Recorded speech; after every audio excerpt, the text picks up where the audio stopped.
নাম তার মতিবিল, বহু দূর জল। হাঁসগুলি ভেসে ভেসে করে কোলাহল।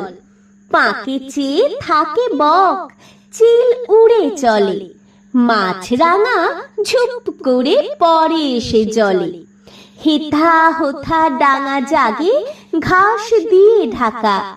মাঝে মাঝে জলধারা চলে আঁকা মাকা। কোথাও বা ধান ক্ষেত জলে আধো ডোবা। তারই পরে রোদ পড়ে, কিবা তার শোভা। ডিঙি চড়ে আসে চাষি, কেটে লয় ধান। বেলা গেলে গায়ে ফেরে, গেয়ে সারি গান। মোষ নিয়ে পার হয় রাখালের ছেলে। বাঁশে বাঁধা জাল নিয়ে মাছ ধরে জেলে। মেঘ চলে ভেসে ভেসে আকাশের গায়ে। ঘন শ্যাওলার দল জলে ভেসে যায়।